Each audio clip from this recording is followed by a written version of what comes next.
Vande Mataram,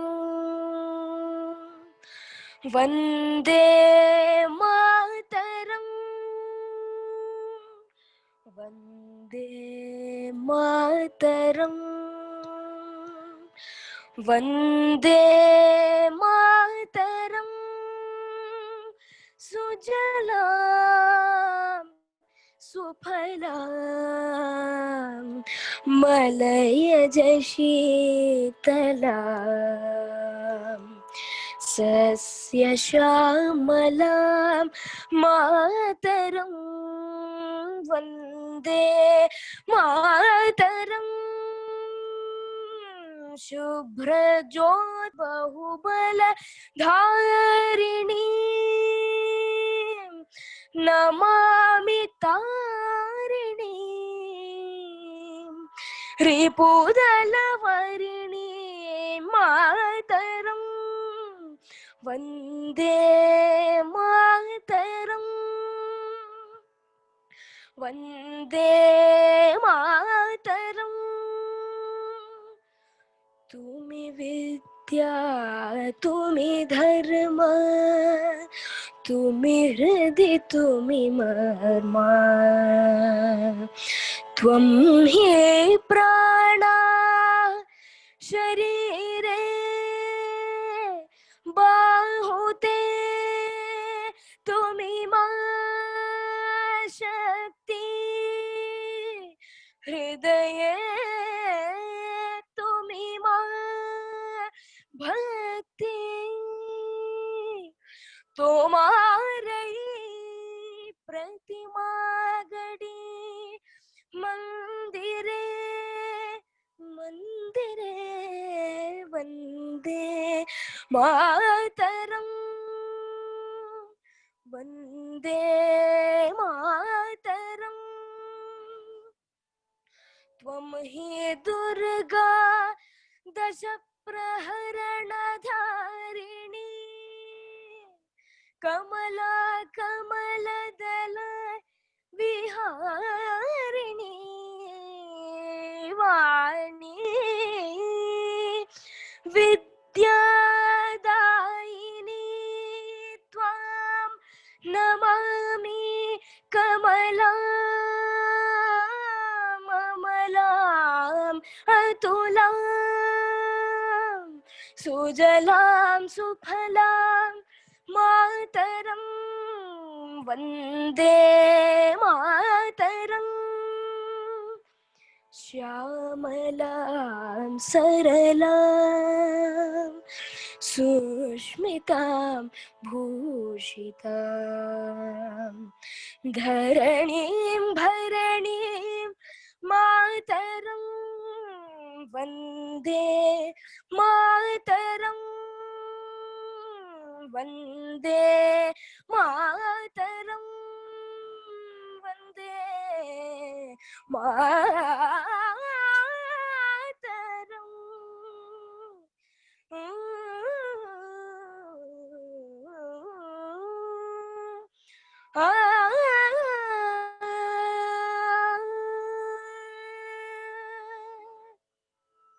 Thank you.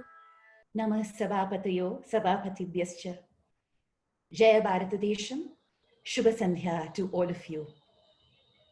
Reiterating the greatness and power of Bharata, our nation, the Center for Soft Power inaugurates Namaste 2020, a global Utsava of Indian soft power on this 74th anniversary of our Indian Independence Day today.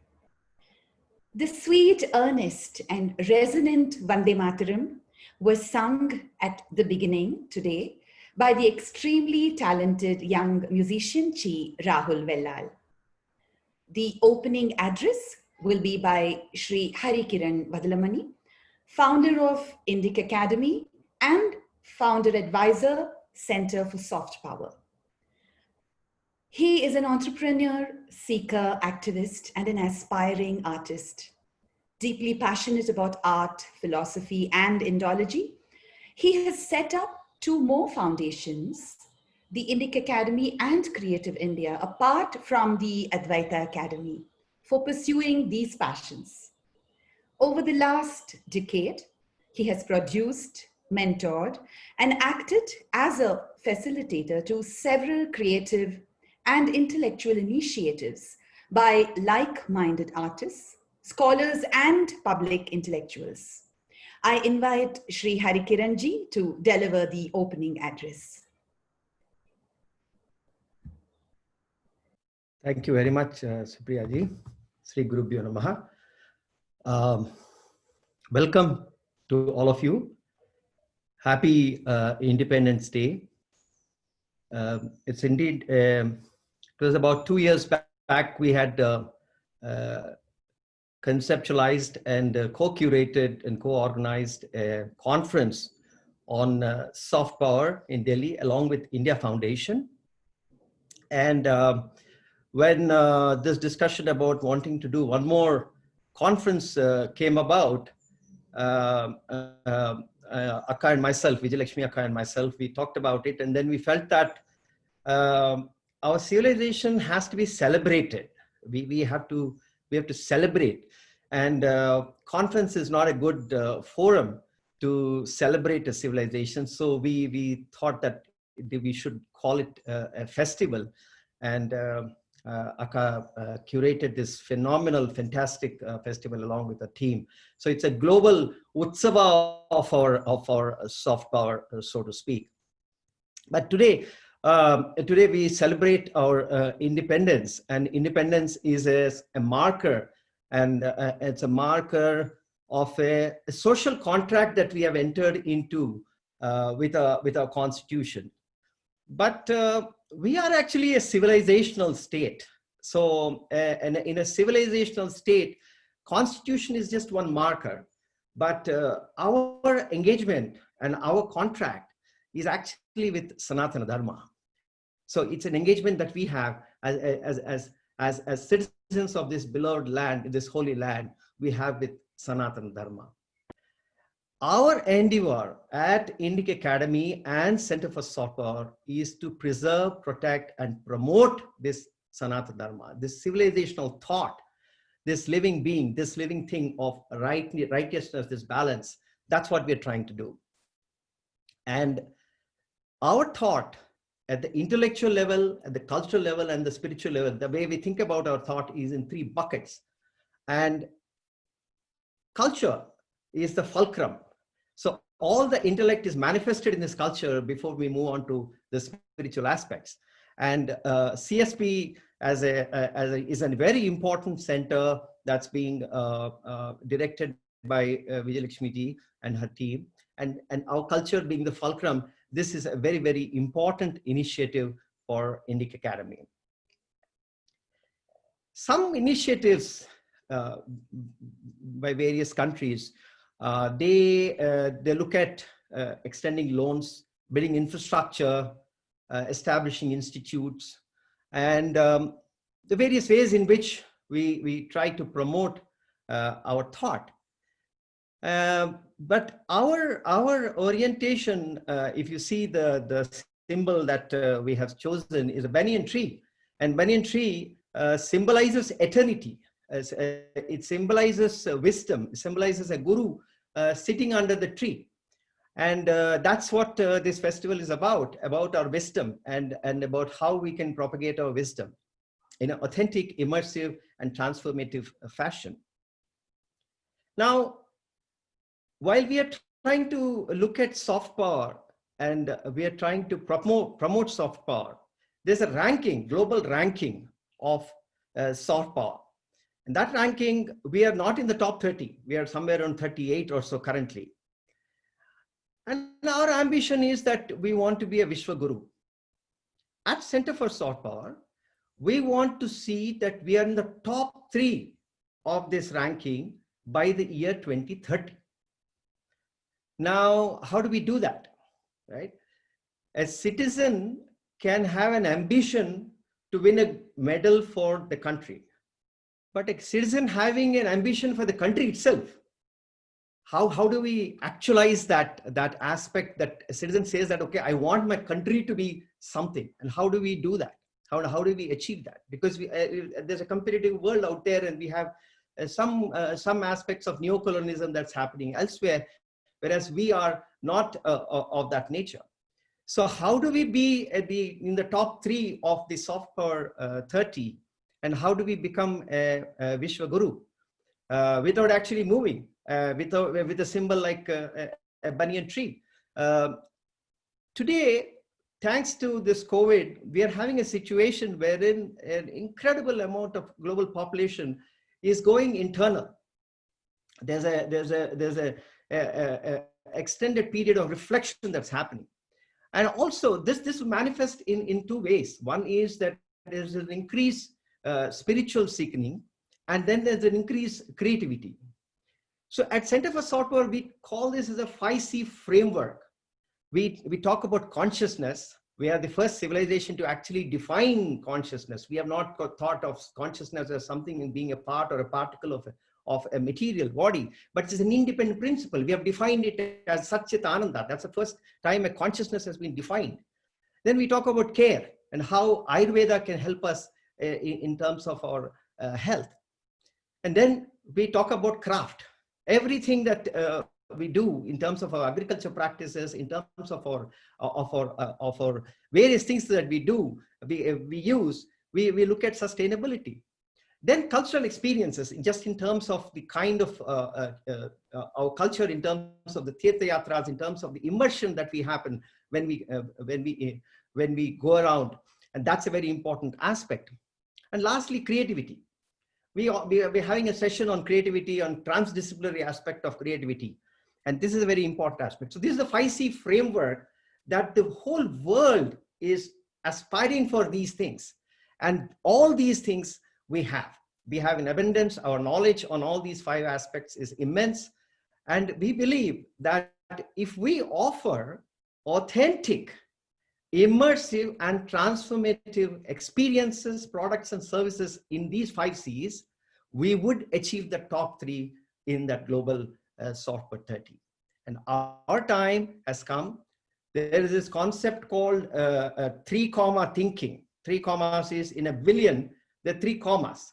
So we can affect a global or the global population, 1 billion people, and make them consume our culture, and we can be a soft superpower in our lifetime by 2030. Thank you very much. With this, I warmly welcome all of you to this fantastic festival curated by my beloved Akka, Vijay Lakshmi Vijay Kumar, and her fantastic team, Aparna, Arunima, and Varsha, and Hema. And it's 4 weekends, and we have 33 sessions. We have more than 112 speakers. It's going to be one fantastic ride into our Bharatiya culture. Thank you so much. Thank you, Harikiranji.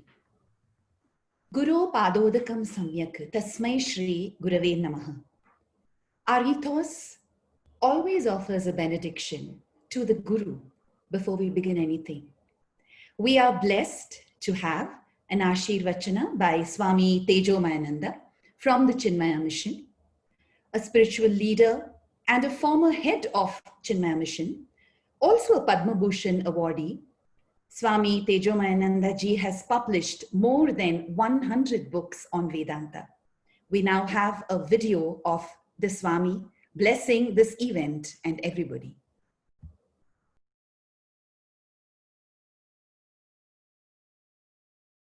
Hearty greetings to the Center for Soft Power, the organizers of this global festival of Indian soft power, Namaste 2020.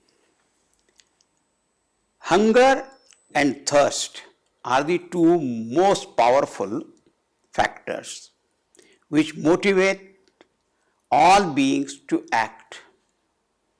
The same is true in any field of knowledge, be it science, art, yoga, education, secular or spiritual. This is a very special gift to human beings. The soft power makes life beautiful and joyful in times of peace and prosperity, and at other times gives consolation, hope, and aspiration to move on with life. All those who are blessed with any of these soft powers should bear in mind that the source of all knowledge is the supreme power, God. Remaining in tune with it, one can raise every knowledge and art to great heights to enrich oneself and make the world a wonderful place to live in harmony, peace, and happiness. I wish the festival a grand success. Thank you. Thank you, Swamiji. We will now have Vijayalakshmi Vijaykumar, the Director of Center for Soft Power, welcoming all of you to this festival. She's also the founder secretary of Heritage, another not-for-profit trust, a pilot, a sportsman, a dancer, somebody who speaks proliferately on culture and heritage at several places. She's organized conferences, been on the Central Film and Censor Board. She's also been on the National Advisory Board for Philately and as a freelance designer and copywriter. Her trust, Heritage, conducts 2 annual well-known festivals, and they're extremely popular with audiences in Bangalore. They are known as Gudiya Sambrama, and they are known as Shrishti Sambrama, the Earth Mother Festival. She's also organized the Heritage Drive, a motorsport rally that took participants to Hori temples and included several trees being planted along the way. She's a lover of stories, telling stories, and her approach is creative and innovative. Currently, she's in the process of penning a book. Vijayalakshmi ji, I invite you to offer the welcome address. Namaskar, pranams, swagatam, and welcome. I welcome everybody to this effort that we have put to showcase and to celebrate our soft power.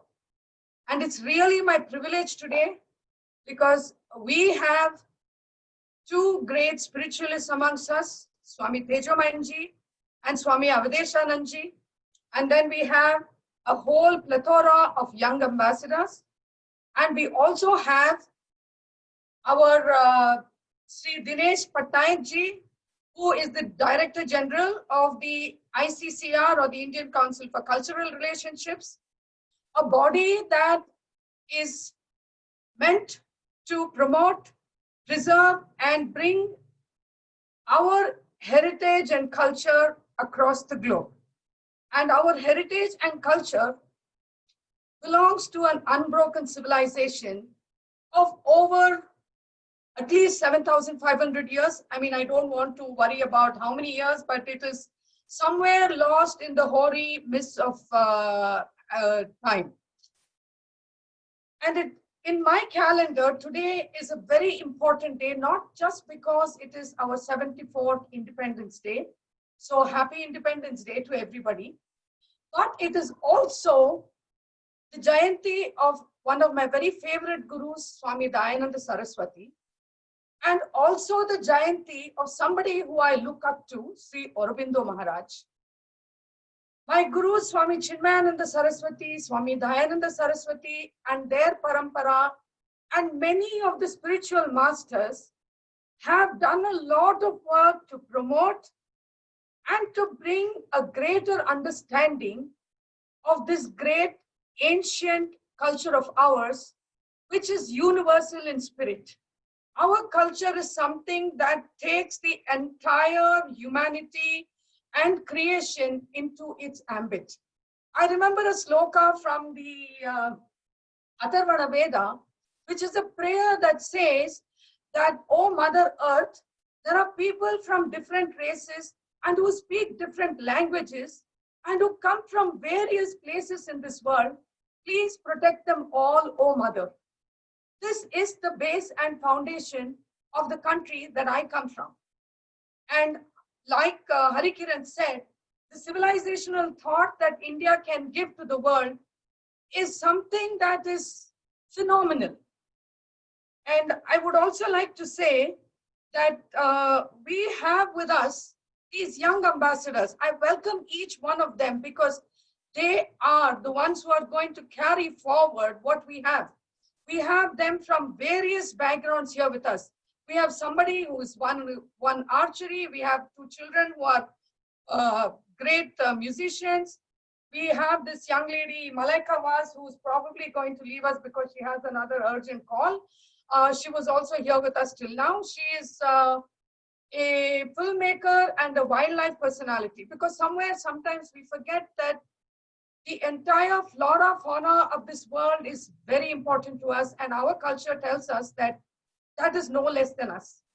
Our culture does not think that man is the crown of creation. Our culture looks at the entire creation as divine. So she has just left. She's not with us, she's just left now, but hopefully she'll be able to come back.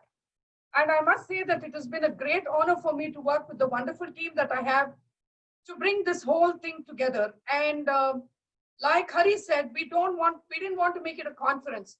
So we have made it a celebration, and we are looking at various aspects. We have some that are workshops. We have some that are interactive sessions. We have panel discussions. We even have one Bollywood dance workshop by a Polish girl. We have Nataka. We have an acting situation. We also have a demonstration of some Ayurvedic cuisine. So this whole month is going to be filled with all kinds of various different aspects of our heritage and culture. And for us, science is also very much a part of our heritage and culture, because more often than not, when people say culture, they think it's just about music and dance. But for us, culture is all encompassing. Like, like that's why we have this transdisciplinary nature of our Indian knowledge systems, because when you learn the Vedas, you're learning maths, you're learning so many aspects. In fact, I feel like saying this. We had a perfumery workshop once, and we had a Sanskrit scholar. And he gave so many examples of perfumery from our Shastras. I was simply amazed, because we always thought the perfumery came from France. He told me, he said, "I really have no understanding of perfumery, but when you learn kavya and literature, you learn about all these aspects." So these are the things that you will see through these 4 weekends. And I must say that our partners of the ICCR and SVSA have been so cooperative and helped us along so much. And we have had so many people who have come forward. Like, there are many ambassadors who are there. There are many ICCR mission heads from other countries who are going to be with us. And we have so many academicians, scholars, practitioners, sports people. We have been so fortunate in this whole exercise, because we have found so many people from across the world. And there is one thing that's very common, and I've seen it through this pandemic, that of humanism, that binds the whole of humanity together. And it has been a wonderful experience for me. And I must say that we have this fantastic team that has worked with me. And I want to say one thing. For me, soft power is not about flexing something or flexing our power. But for us Indians, it is what is called Akarshanam, or attracting people towards us. That gentle way of saying, "Hey, listen, I have all this for you." Because we are a universal culture. And with these few words, I would like to say once again, Swagatam, welcome, and pranams. And I appreciate this audience who is from across the globe, some of them sacrificing their sleep to be here with us. Even many of our speakers, we have had to try to adjust it so that it adjusts to timings from various countries, and all of them have been so nice to be here with us. So thank you very much, and we look forward to all of you being with us through this entire 4 weeks. Namaskar again.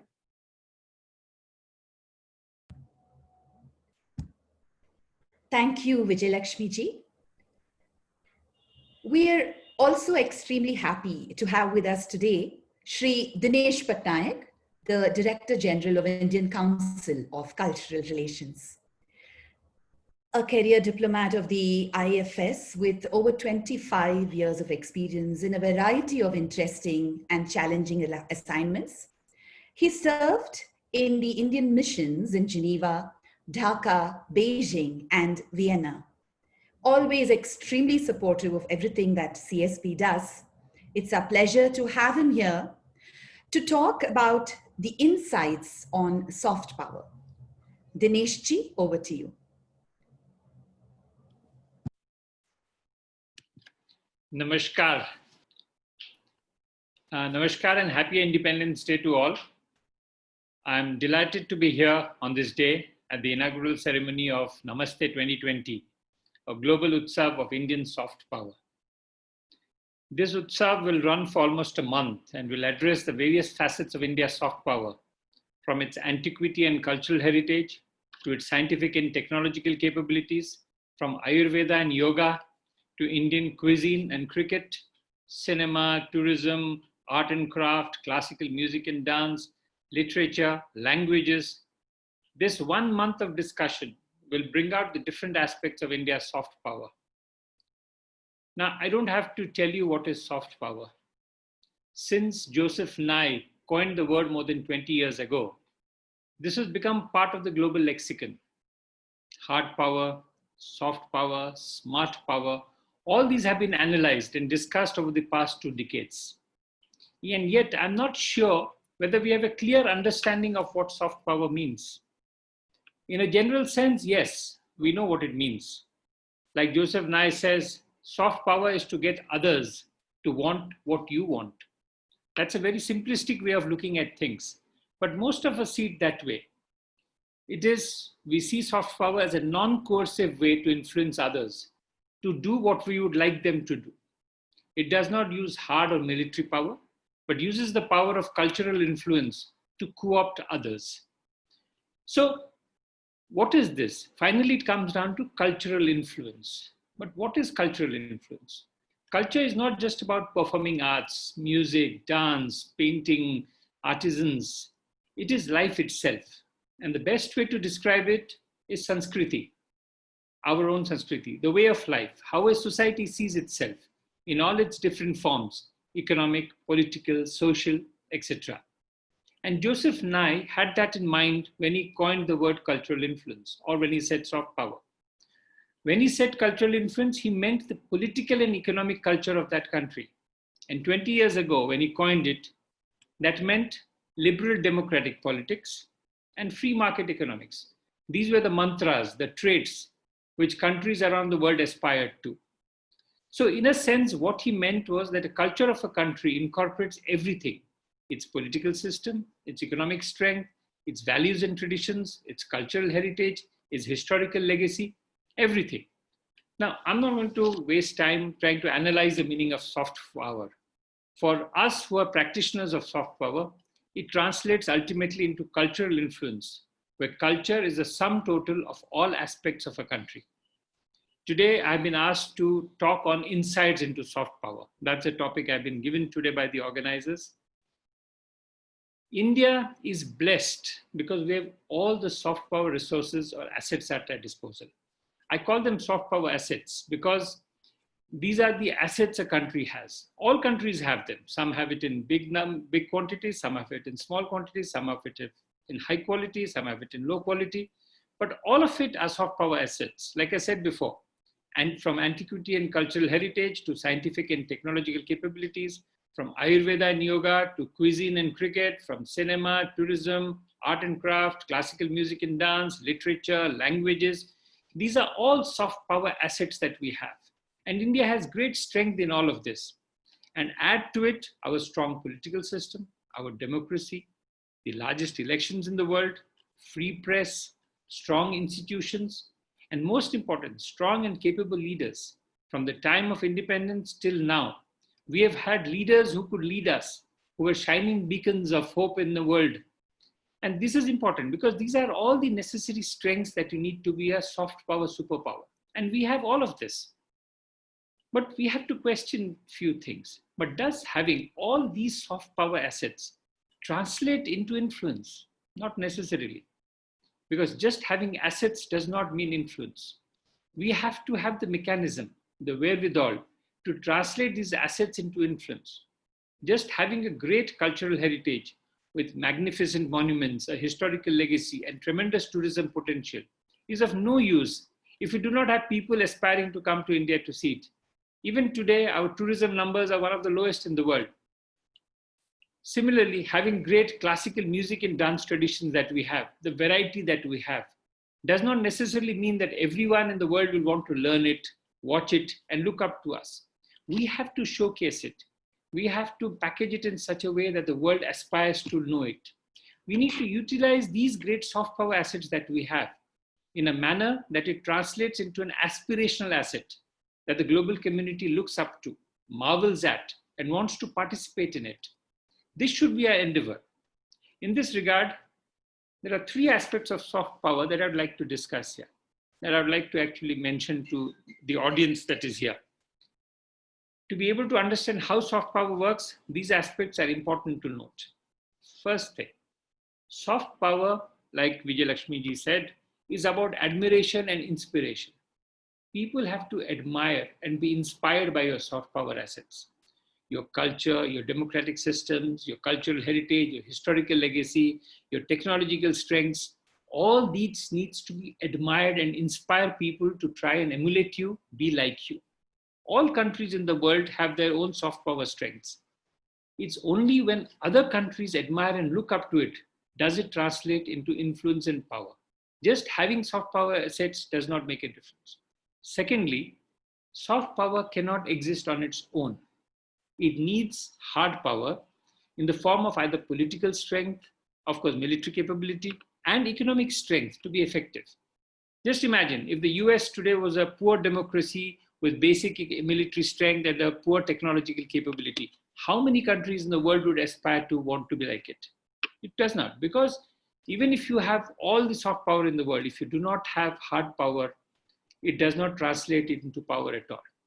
Similarly, we know that there are countries which are not democratic, which suppress human rights, where there is no freedom of press, but yet, because of the economic might and military strength, they feel they have considerable soft power strength.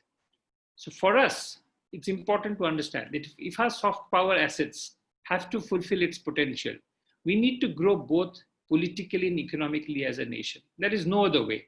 That is the only way we can use all these strengths we have, all these soft power strengths we have, into real influence. Thirdly, soft power is very fragile. You can build up your soft power assets over a long period of time, but one serious mistake and you will lose all of it. It's like living in a glass house. One big stone and it all comes crumbling down. It's very important that we preserve our soft power assets, that we are consistent and normative in our approach. You have to reflect the values that you propagate.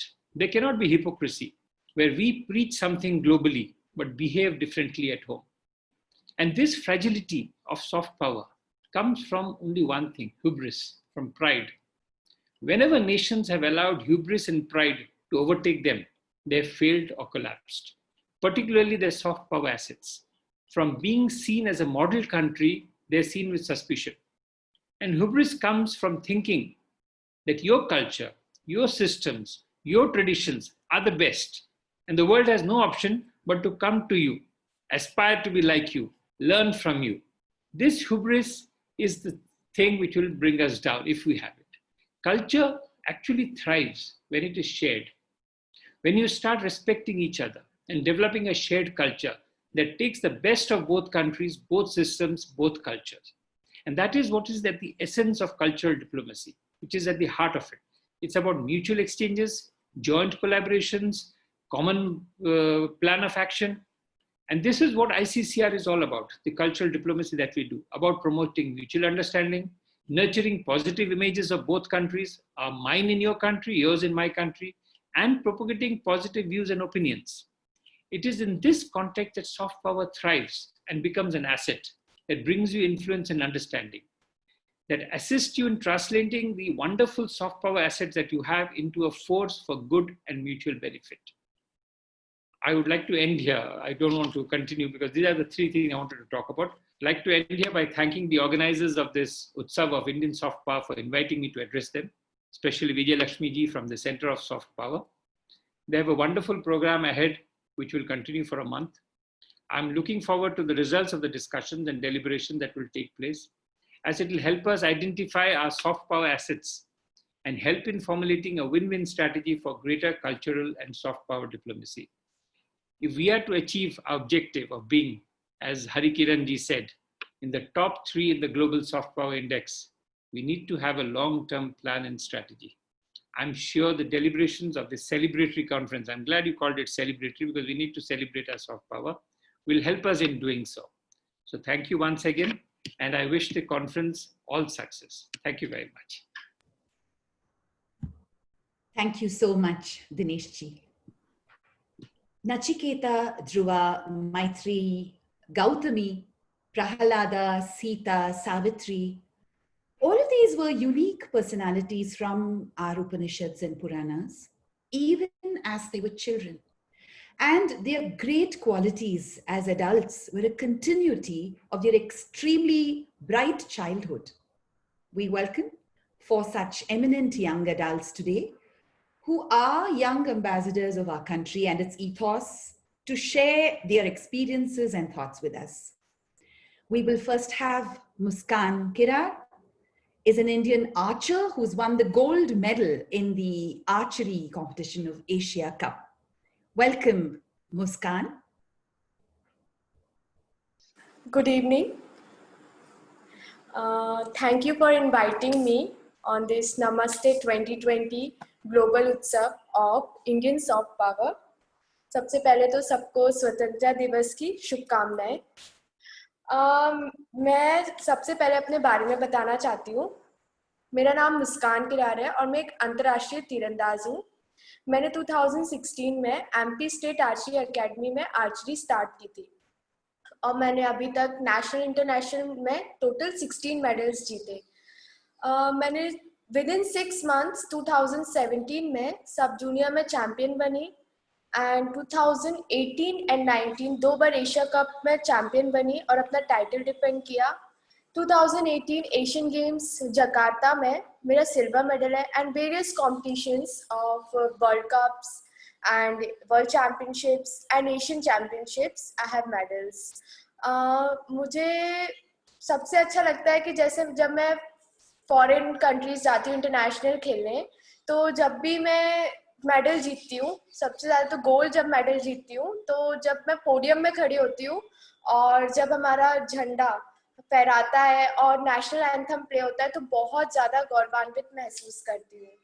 तो मैं इससे ये जब archery में जब से मैं आई हूँ तो मुझे मेरे जीवन का लक्ष्य मिल गया है जिससे मैं देश को गौरवान्वित महसूस कराती रहूँगी।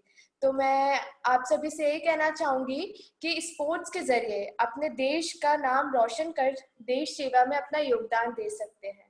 Thank you.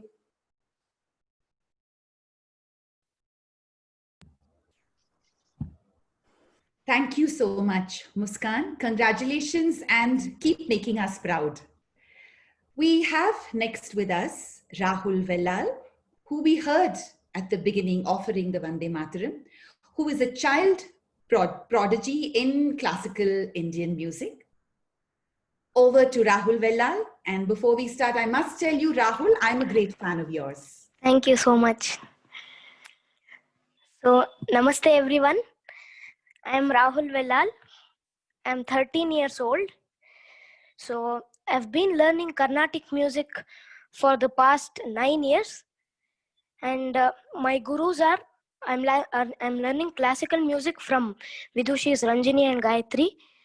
And I'm learning Carnatic Mridangam from Vidwan K.U. Jayachandra Rao sir for the past 6 years. And I'm also learning Western piano from Shri N. Abhishek sir. So I have received the Shanmugananda MS Subbalakshmi Fellowship for Music, and I'm also a recipient of the CCRT scholarship from the Government of India. So I have performed in various sabhas across India, and I've given 6 international concerts till now. So I would like to take Carnatic music to a global level. That is my dream. So thank you so much, everyone. Thank you. I would like to thank the organizers for inviting me to perform in this program. Thank you. Thank you, Rahul. We now have with us Uthara Unnikrishnan, the youngest recipient of National Filmfare Awards. She's won a Filmfare Award for the Best Female Playback Singer very recently. Over to Uthara. Good evening, everybody, and happy Independence Day to you all. I would like to thank the Center for Soft Power for inviting me to participate in Namaste 2020 and for choosing me as one of the young ambassadors for this event. I feel extremely happy and I'm delighted to be here today. Music has always been my passion from childhood, and I'm glad that I started learning Carnatic music at the age of 5 from Dr. Sudha Raja and Hindustani music from Pandit Nagaraj Rao Havildar. I am also fortunate to be guided by my father at every stage, whether it be concert singing or studio recordings. Music is the oldest form of expression that is known to influence the physical, mental, spiritual, and moral side of man. Various musicologists and psychologists have acknowledged that music is a powerful means of achieving all-round development. Learning classical music from a very young age has given me a fabulous foundation, and it has helped me adapt with ease to other genres like Western pop music, Indian film music, and folk music. Learning classical music needs a lot of discipline, and singing or playing it within a boundary set by the rules of music. Practicing it on a regular basis brings forth the discipline, and Carnatic music and even Hindustani music is sung or played in harmony with the background drone or tanpura. Practicing with the tanpura gives us the ability to be in harmony with it, and this helps in developing exceptional concentration and listening skills. The raga and tala system in classical music is so vast that its practice has helped me understand and perform the minute nuances and aesthetics, and has given me an outlet to creativity within the boundaries. It has also helped me get exposed to our numerous languages, as many of the compositions are composed in Hindi, Kannada, Malayalam, Telugu, Tamil, and others, to name a few. Learning, singing, and playing music has helped me connect socially, and performing it has made me much more confident to face an audience. It has been helping me remove the fear and introvert qualities. Music is truly a moral booster, and I would like to thank God for giving me this beautiful gift to sing. Thank you again, Center for Soft Power, for having me here. Thank you so much, Uthara, and we wish you all the best and wish that music stays with you all your life. We now have a very young entrepreneur who's a language entrepreneur and a public policy enthusiast. He's a co-founder of Spoken Sanskrit series. Abhinav Seetharaman, we are very happy to have you with us today. Over to you. Thank you very much, Supriya ji, and a very happy Independence Day to all of you. I'm truly humbled by this opportunity to speak at the Namaste 2020 festival and to share this platform with the other distinguished young panelists. And thanks very much to the Center for Soft Power for curating this wonderful program. I'd like to start by posing a question, actually. And this vital question is, in the words of the Guru Shri Aurobindo, how are we to learn and make use of Sanskrit and the indigenous languages so as to get to the heart and intimate sense of our own culture and establish a vivid continuity between the still living power of our past and the yet uncreated power of our future. The impact that Indian culture has had on the world has been incredibly profound, and India's soft power thus has the potential to make the country a truly influential leader in the 21st century.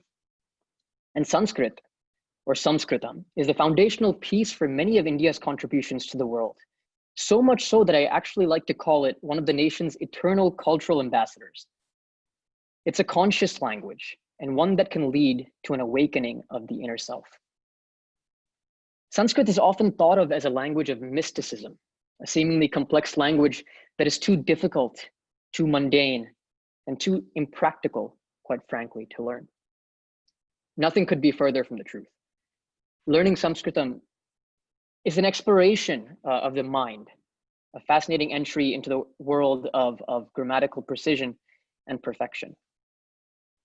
Sanskrit and its imprints are everywhere. Look at Southeast Asia, for example, from Balinese Hindu traditions to inscriptions at Angkor Wat in Cambodia, to Vietnam's Cham people. So many regional societies trace much of their linguistic and cultural foundations to India and Sanskrit.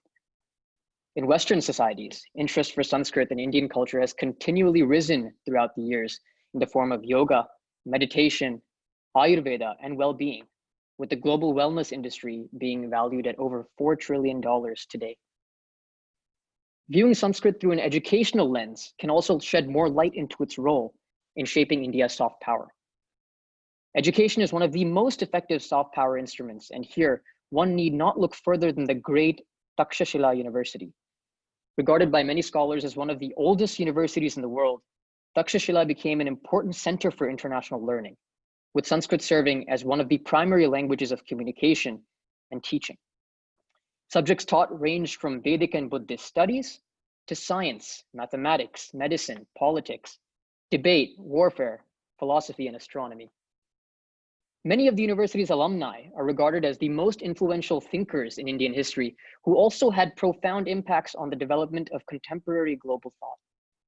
There was Chanakya, who authored the Arthashastra, deemed by Max Weber as one of the greatest political statecraft books ever written. You had Charaka, one of the principal contributors to Ayurveda and the author of the famous Charaka Samhita. And Panini, considered by most to be the greatest Sanskrit grammarian and one who codified the language through the Ashtadhyayi. In fact, Noam Chomsky, the widely accepted father of modern linguistics, attributes the very origin of linguistics to Panini himself, a revolutionary figure who, through Sanskrit, unified lingual diversities.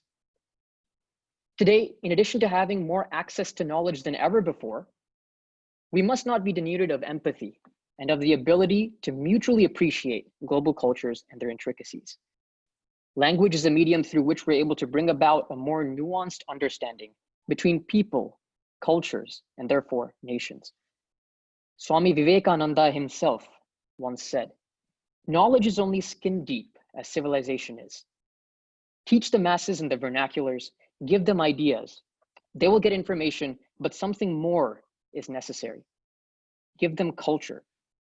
To this, I add, Sanskrit is an entire culture in itself that prepares one to deal with complexity, diversity, and change. I'm a proud graduate of Samskrita Bharati, and 4 years ago, as a second-year college student, I co-founded a YouTube channel called Spoken Sanskrit Series. I realized that, as is often the case with most grassroots projects today, social media held the key to opening Sanskrit up to the global masses.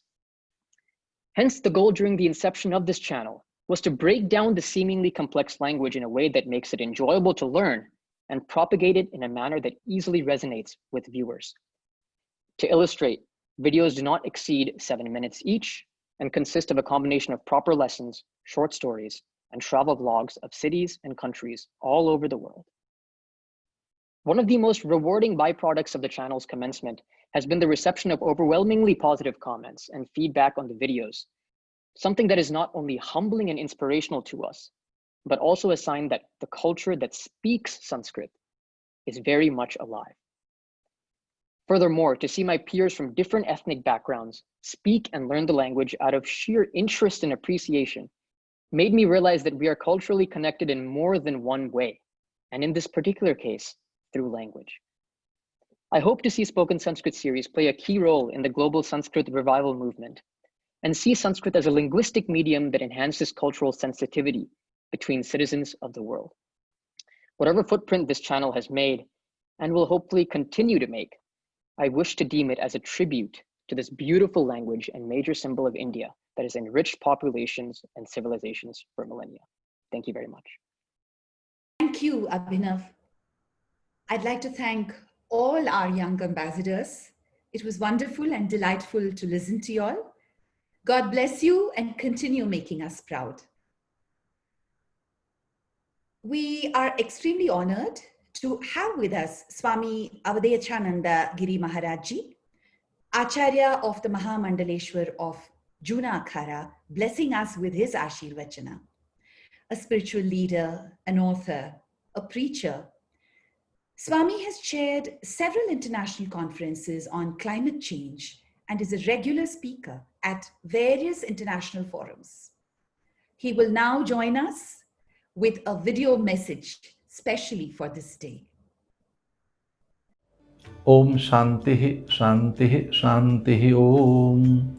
I'm very happy to be here with all of you. Namaste 2020 Global Utsav of Indian Soft Power. It's a beautiful topic. मैं अत्यंत अभिभूत हूँ, आनंदित हूँ, आह्लादित हूँ कि मुझे भारतीय संस्कृति, संस्कार, उसकी संवेदना और सभ्यता के ऊपर चर्चा करने का अवसर मिल रहा है। भारत की संस्कृति अत्यंत प्राचीन, कालजयी, मृत्युंजयी संस्कृति है।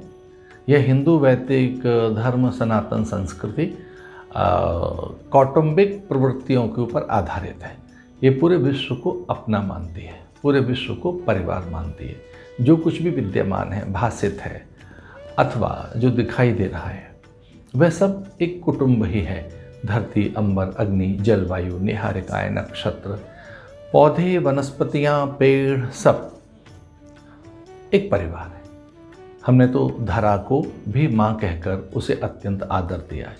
माता भूमि पुत्र हम पृथिव्या। हमने अंतरिक्ष में जितने भी नक्षत्र और तारागण हैं, उनमें भी अपने संबंध को अनुभूत किया है। जो कुछ भी विद्यमान है, वह सब एक प्रकार से ईश्वर का ही रूप है। एक ही ब्रह्म सर्वत्र विस्तृत है। नाना नाम रूपों में जो भी यहाँ दिखाई दे रहा है, वह ईश्वर का ही विस्तार है। भगवान स्वयं ऐसा कहते भी हैं, एकोहम बहुश्यामः। मैं एक ही हूँ जो अनेक हो गया, अनेक रूपों में। मैं धरा, अंबर, अग्नि, जलवायु बन गया, पेड़ पौधे।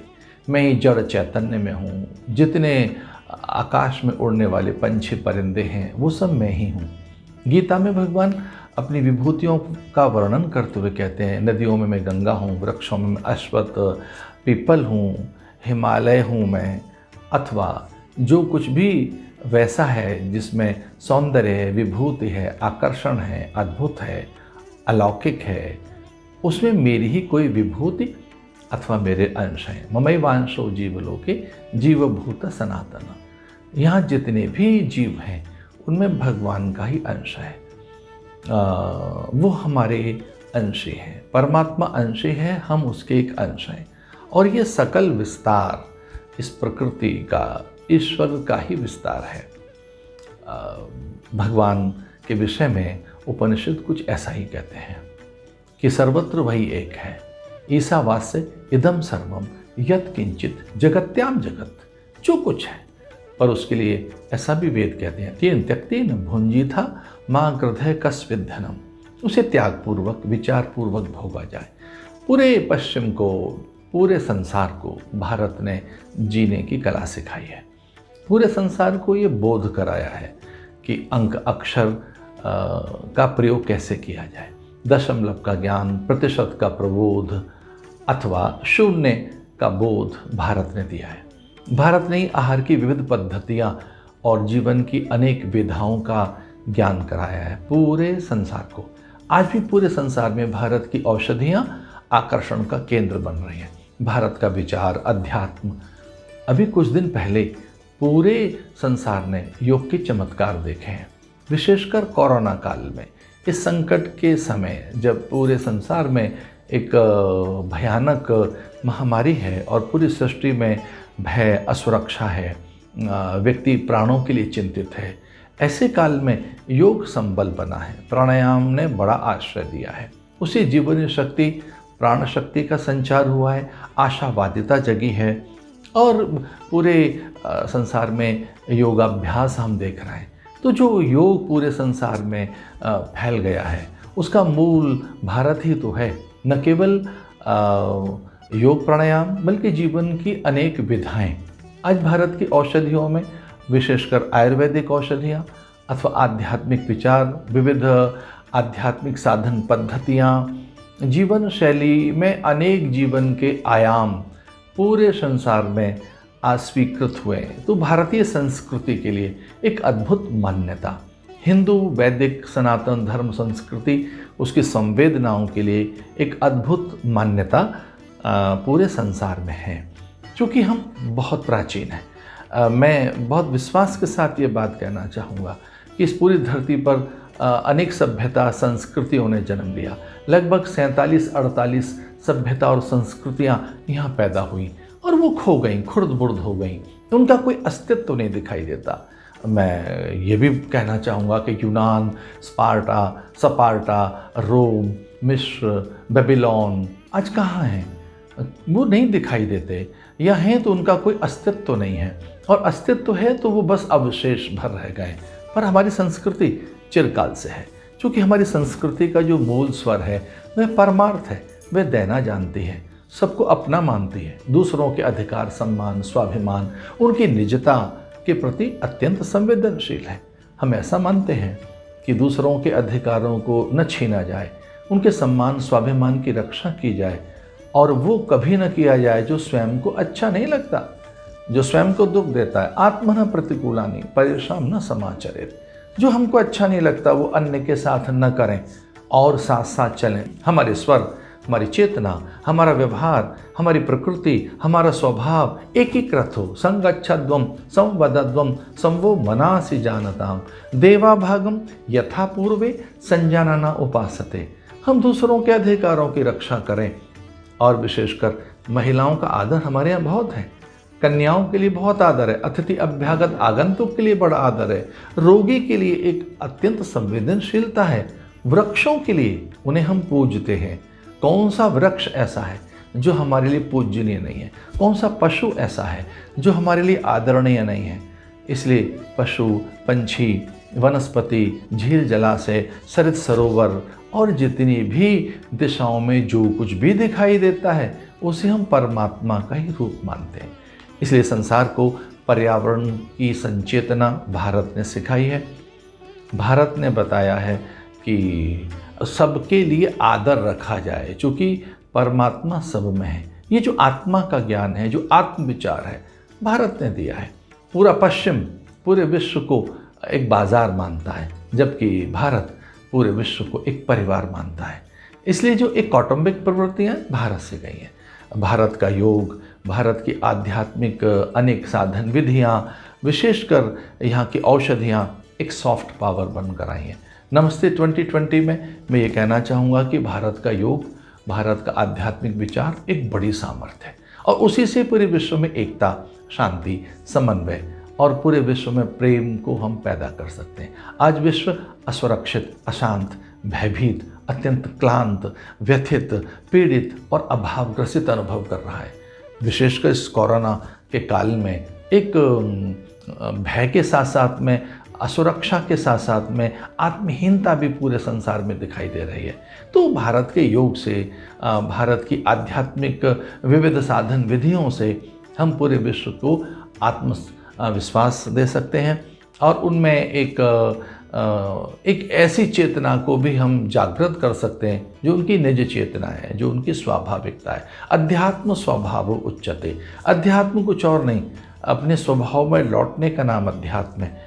आज पूरे विश्व को अध्यात्म की आवश्यकता है। एक नैसर्गिक और प्राकृतिक जीवन शैली की आवश्यकता है जो भारत सिखा सकता है। और भारत ही एक ऐसा देश है जो पूरे संसार को स्वाभाविकता की ओर लेकर जा सकता है। तो जितना व्यक्ति नैसर्गिक होगा, प्राकृतिक होगा, उतना ही वो अधिक सामर्थ्यवान होगा। पूरी प्रकृति, पर्यावरण के प्रति, खेत खलियान, झील जलाशय, सारे सरोवरों के प्रति, विशेषकर पशु पंछियों के प्रति एक आत्मीयता का भाव भारत दे रहा है। वेजिटेरियनिज्म, ये जो शाकाहार की बात है, ये भारत दे रहा है। आज बहुत सी दुविधाएं, नाना प्रकार के रोग और नाना प्रकार की विपत्तियां मांसाहार के कारण हैं। भारत ने ये विचार दिया कि आप शाकाहारी बने, आप पशुओं के प्रति प्रेम रखें।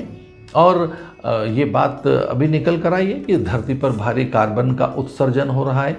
इस कार्बन के उत्सर्जन के अवशोषण के लिए प्रकृति की ओर लौटना होगा।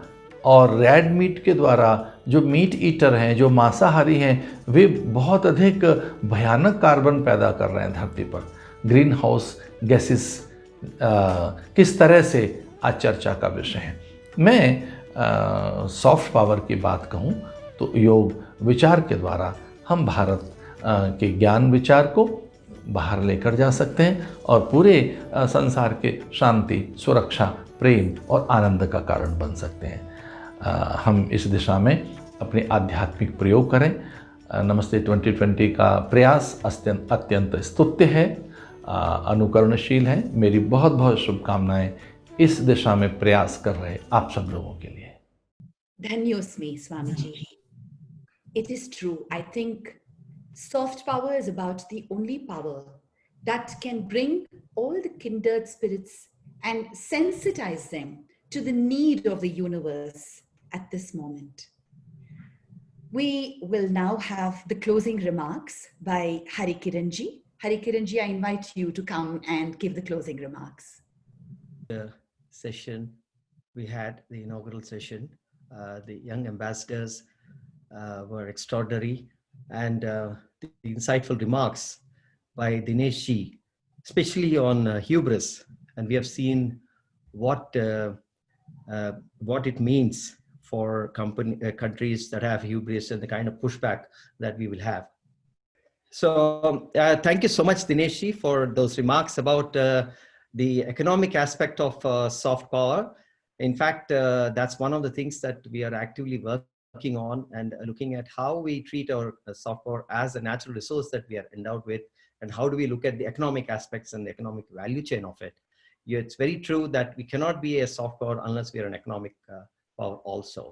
Our hypothesis is that a significant part of our being an economic power would arise because of our culture, because our culture is so valuable to the world. And I do agree with you that it is important not to have hubris.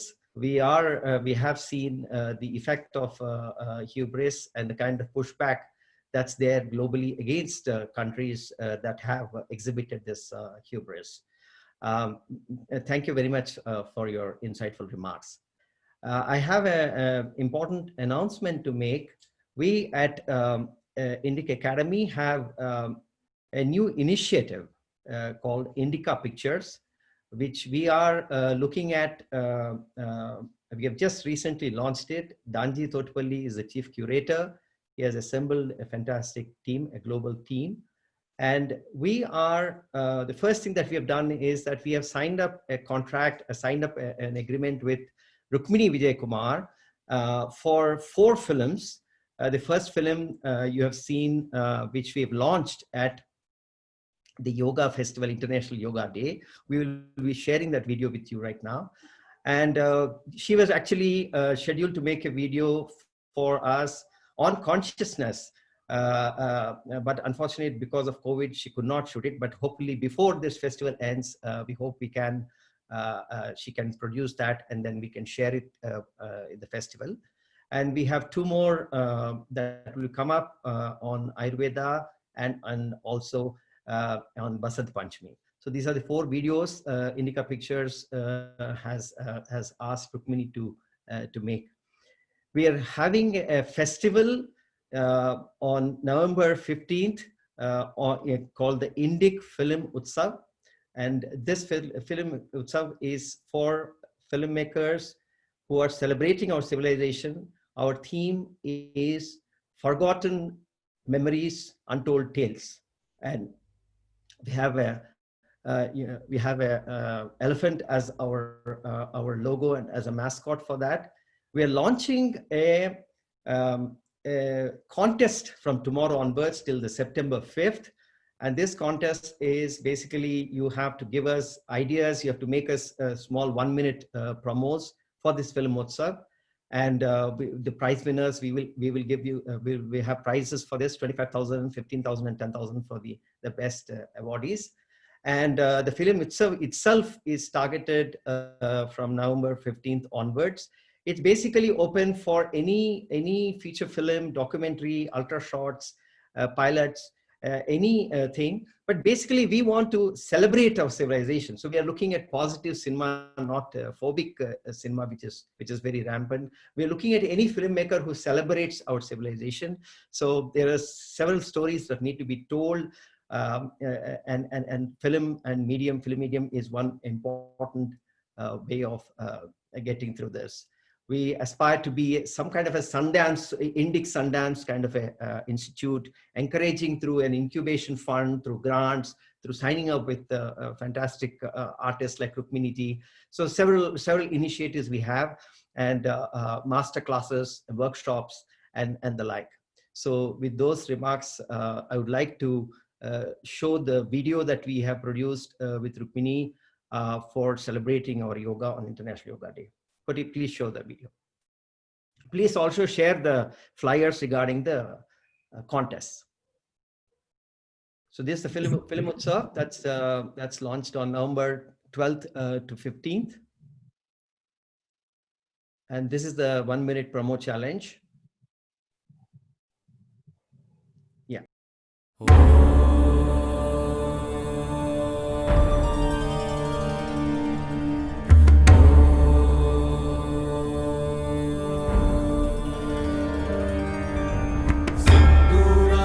विग्रहा Trinayana माणिक्यमौली स्फुरत्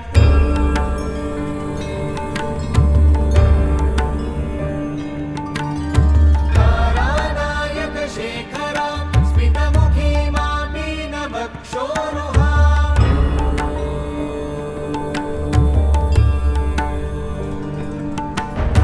पाणिभ्यामलिपूर्णरत्नचषकं रक्तोत्पलं सौम्यां रत्नघटस्थरक्तचरणां ध्यायेत् परामम्बिकाम्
विनाशिनी Rajni संधे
Yes. So what we are looking for is a 1-minute promo challenge for the Indic Film Utsav. And the film festival itself is all about positive cinema. We believe in positive cinema that celebrates our civilization. Could be any story, but as long as it's positive and not phobic. And so we'll invite filmmakers to, and for the first festival, we'll be looking at all the past also. It's not as if only the movies that have been produced are shown in the last 1 year, but any movies from the past also we'll be happy to accept his entry. And please do watch out for our announcements. And this movie that you saw by Rukmini is a good example of the transformative nature of what a visual medium and cinema can do to express our culture. With those few words, I would like to thank Vijay Kumar for this fantastic curation, and thank you very much. Thank you, Harikiran ji. We have Vijay Lakshmi ji who'd like to share a couple of thoughts. Namaskar. And what I would like to say is that we have been collecting a lot of articles about the contributions that India has made to global welfare. And we were actually thinking of launching some of that today, but then we decided that we'd make a coffee table book of that. By the end of the festival, we will be putting out flyers asking for articles that are authentic, well-researched, and with examples and references from our texts about whatever has been contributed by India. For example, why this started working in our minds were during the pandemic when we saw a write-up about the use of copper. And we found that, copper has been used in our country from eons. I mean, it's a part of all our Ayurvedic texts and everywhere. But the article that we read had no reference at all to the contribution of India in this field.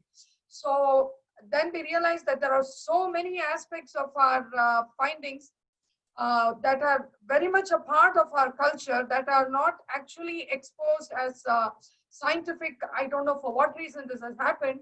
So not only the scientific aspect, but there are so many things from our country that have made it to the global stage, but with hardly any, what should I say, not even a recognition of it having come from our country. So we welcome articles from people that are well researched. We don't want to make any tall claims, but whatever is well researched and that can add to people being attracted to our country. So that's what I felt I should share at this point. Supriya, you can continue now. Thank you. We will actually finish this session of today's program with our national anthem, which will be rendered by Shri Unnikrishnan, Miss Uthara Unnikrishnan, and Shri Vasudeva Krishnan. After this is over, we will be continuing with our second session for the evening, which has an extremely interesting panel discussion. So over to our national anthem. Jana Gana Mana अधिनायक जय हे भारत भाग्य विधाता पंजाब सिंध गुजरात मराठा द्राविड उत्कल बंगा विंध्य हिमाचल यमुना गंगा उच्छल जलधि तरंगा तव शुभ नामे जागे तव शुभ आशीष मागे गाहे तव जय गाथा जनगण मंगलदायक जय हे भारत भाग्य विधाता, जय हे